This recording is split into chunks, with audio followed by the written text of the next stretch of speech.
કરીએ સમાચારની તો સુરતમાં વારંવાર સર્જાતા ખાડીપૂરથી કંટાળીને હવે પર્વત પાટિયા અને મગોબ વિસ્તારના સ્થાનિકો આસપાસની લડાઈ લડી લેવાના મૂડમાં આવી ગયા છે। છેલ્લા 25 દિવસથી 3 વખત ખાડીપૂરનો સામનો કરનાર 15થી વધુ સોસાયટીના 400થી વધુ રહીશોએ મોડી રાત્રે એક મહત્વપૂર્ણ બેઠક યોજીને જન આંદોલન સમિતિની રચના કરી છે। તો છેલ્લા 10 વર્ષથી ખાડીપૂરની સમસ્યા વેઠતા લોકોનો આક્રોશ સાતમા આસપાને પહોંચ્યો છે।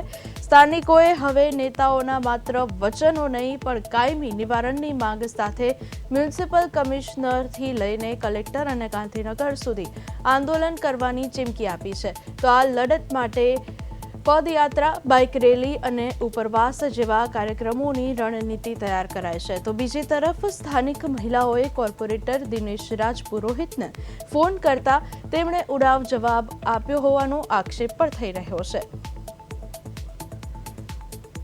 સુરતમાં દર ચોમાસે જે પ્રકારે ખાડી સતાવે છે, પરંતુ હવે લોકોનો જે તે કહી શકાય કે રોષ છે તે હવે ખુલીને બહાર આવી રહ્યો છે, કારણ કે દર વર્ષે ખાડીપૂર આવે છે અને સમસ્યા સર્જાય છે। ત્યારે આજે મગોબ ખાડી વિસ્તારમાં 1 મહિનાની અંદર 3 વખત પાણી જે છે તે આવી ગયા હતા અને જેને લઈને લોકોની મુશ્કેલી છે તે વધી હતી। ત્યારે હવે જે પ્રકારે સ્થાનિકોમાં રોષ છે, મહિલાઓ સાથે વાત કરીશું। શું કહેશો બેન, કેવા પ્રકારની તકલીફ પડી રહી હતી આ વખતે જે પ્રકાર પાણી? તકલીફ તો આ વખતે તમે પૂછો જ નહીં, એટલી બધી ખરાબ હાલત છે ને કે આજે અમારી મજાક બની ગઈ છે। 15 દિવસમાં 3 વાર એટલે અમે જીવના જોખમે દિવસો કાઢ્યા છે, નથી કોઈના ઘરે જઈ શકતા, એટલી ખરાબ હાલત થઈ ગઈ છે। અને દર વર્ષે અમે ગયા વર્ષે પણ અમે ઝોન ઉપર ગયા હતા આનું નિવારણ કે સાહેબ કે આનું ખાડીપૂરનું કંઈ નિવારણ કરો। અમે બેનર પણ લગાવેલા હતા કે આના વિરોધ માટે, તો એ સાહેબે અમને પણ એવું જવાબ આપેલો કે આ ખાડીની અંદર તો હજુ લાઈનો જોડાશે, પાણીનો નિકાલ તો નહીં થાય પણ લાઈનો હજુ અંદર જોડાશે। અમે એ જ કહેવા માગીએ છીએ કે ખાડીની રીતે ઉપયોગ કરો પ્લીઝ। મહેરબાની કરીને તમે બાંધકામ જે ખાડીના લેવલ પર બાંધકામ માટે પરમિશન આપો છો એ બંધ કરો અને અમારે જે આ માધવબાગમાં જે દર વખતે ઊભા થઈએ છીએ એ તકલીફમાંથી અમને મુક્ત કરો પ્લીઝ। બિલકુલ, તમે શું કહેશો જે પ્રકારની તકલીફ પડી? આ વખતે ત્રીજી વખત પાણીના પૂર આવ્યા, કેવી તકલીફ? हमारे घर में भी बहुत तकलीफ हुई थी और सोफा वगैरह फ्रिज वगैरह सब खराब हो चुके हैं। इसकी कोई व्यवस्था आप भी कीजिए और 6-6 हज़ार आप दे के जाते हो, इसमें खोड़ी होता है, ये सब कुछ आप बताइए। બિલકુલ, તમે શું કહેશો આ વિસ્તારમાં જે પ્રકારે તકલીફ પડી રહી હતી? અહીંના તમે જે લોકોને વોટ આપ્યા હતા સ્થાનિક નેતાઓ, કોઈ આવ્યું છે પૂછવા? કઈ રીતે? કોઈ આવ્યું નથી ને અમને ખબર છે કે કોઈ આવશે પણ નહીં, કારણ કે જો એમને અમારી ચિંતા હોત ને સાહેબ તો 10 વર્ષથી અમે પીડાઈએ છીએ, તો અત્યાર સુધી તો એ લોકો જાગ્યા હોત અને આનું કંઈ નિવારણ કર્યું હોત, પણ આ તો એનાથી ઉલટું છે। અત્યારે અમારું પાણી દર વર્ષે વધ્યા જાય છે, ઓછા વરસાદમાં પણ ખાડીનું પૂર જલ્દી આવે છે, એટલે આ એવું નથી, અત્યારે અમારી મુશ્કેલી વધી જ રહી છે ઘટવાના લીધે, એટલે છેલ્લે થાકીને અમે હવે આંદોલનના માર્ગે છીએ। આંદોલનના માર્ગે છે, વડીલ સાથે વાત કરીશું। શું તમારે શું કહેવું છે ને? અમે સોસાયટીમાં તો પાણી સામાન તો અમારો બગડે જ છે, સાથે સાથે અમારા સાધનો બી સેફ નથી।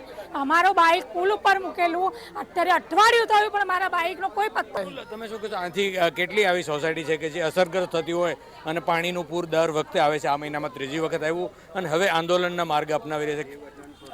અમારા અહીંયા સોસાયટી તો ટોટલ 201 સોસાયટી, પણ અમારી 100 ઉપરની સોસાયટીઓ જે ખાડીપૂરની અંદર વોર્ડ નંબર 18ની ખાલી આવે છે। વોર્ડ નંબર 18માં બહુ જબરદસ્ત તકલીફ છે આ પાણીપૂરની। હવે એના માટે અમે કંટાળ્યા, 22 રજૂઆતો બહુ કરી છે પણ હવે કોઈ એનું ઉકાળ નથી આવતું, એટલે એના માટે અમે કાલે રાતે હવે એક મિટિંગનું આયોજન કર્યું હતું અને કાલે અમારા 100થી ઉપરની સોસાયટીનો મને જનસંપર્ક મળ્યો બહુ, અને બહુ સારા એવો સપોર્ટ મળ્યો। એટલે એના માટે અમે આ 2 દિવસની અંદર કલેક્ટરશ્રી, કમિશનરશ્રી અને મેયરશ્રીને અમે આવેદનપત્ર આપવાના છીએ કે ભાઈ આનું સોલ્યુશન તમારું શું છે, જવાબ માગવાના છીએ। અને એ લોકો જો જવાબ એટલા ટાઈમમાં જવાબ નહીં આપે તો એના પછી અમે SMC લિંબાયત ઝોનનો ઘેરાવ કરીશું, એના પછી રસ્તાઓ રોકો આંદોલન કરીશું, એના પછી અનશનનું કરીશું, પણ અમારું આ આંદોલન છેક સુધી ચાલુ રહેશે જ્યાં સુધી આનો નિવેડો નહીં આવે ત્યાં સુધી। અમારી 2 જ માગણી છે કે આ ખાડીનું ડાયવર્ઝન થાય વાલક પાટિયાથી અને મિલેનિયમ 4 વાળું જે એ લોકોએ દબાણ કર્યું છે એ લોકો હટાવે તો જ અમારું આ સોલ્યુશન આવ્યું છે। બાકી આ જે ડ્રેજિંગના નામે દર વર્ષે કરોડોનો ભ્રષ્ટાચાર થાય છે એમાં તો અમારા ખાડી ડ્રેજિંગના નામે કંઈ થવાનું નથી। એટલે અમારું આ જ માગણી છે અને આ રજૂઆત અમે ગાંધીનગર, દિલ્હી લોકોમાં ખાસ કરીને મહિલાઓમાં જે ભારોભાર રોષ છે તે જણાવી રહ્યા છે। અમારા માટે તો કોઈ તકલીફમાં બાકી નથી। અત્યારે મારા છોકરીને ડિલિવરીનો ટાઈમ આવ્યો, શામાં લઈ જવાય? અમે ઢોર જેવા તો ઢોરાના ટેમ્પામાં અમને ભરે, તો અમે માણસ નથી દેખાતા।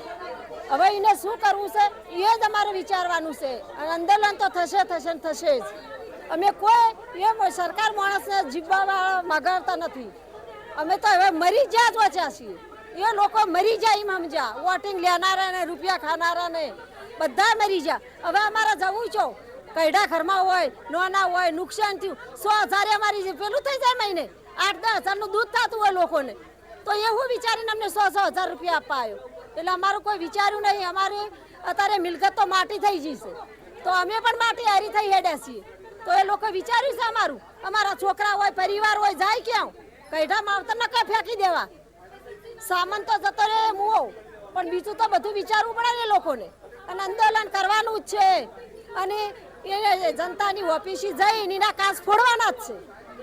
હવે મહિલાઓથી માંડી લોકો છે તે લડી લેવાના મૂડમાં છે, કારણ કે જે રીતે પ્રેગ્નેન્ટ મહિલા સહિત જે યાતના ભોગવી છે ને, ખાસ કરીને ઢોરના ડબ્બામાં આ લોકોને જ્યારે જરૂર પડી ત્યારે લઈ જવામાં આવે છે. એટલે ચોક્કસથી રોષ છે તે ઠાલવી રહ્યા છે. ત્યારે સાંસદથી માંડી અને કોર્પોરેટરો આ તસવીરો જોઈ લેજો. હવે જે તમારી લાલિયાવાડી હતી તેનાથી લોકો હવે, અને તમે જે લોલીપોપ આપો છો દર વર્ષે, એ લોલીપોપ હવે નહીં ચાલે. નક્કર કામગીરી કર્યો નહીં તો આંદોલનનો એંધાણ છે તે અહીંથી સ્પષ્ટ દેખાઈ રહ્યું છે. ત્યારે આ સુરતનું તંત્ર આખું જોઈ લે, મેયર જોઈ લે, કમિશનર જોઈ લે, તમારા જે દાવા છે તે તમામ પોકળ થયા છે. અને હવે આ ખાડીપુરથી લોકોને બચાવો, નહીં તો જન આંદોલન છે તે વધુ વેગવંતુ બનવાનું. કેમેરામેન અજય કુમાર સાથે અરવિંદ રાઠોડ, પ્રદેશ 24 ગુજરાતી.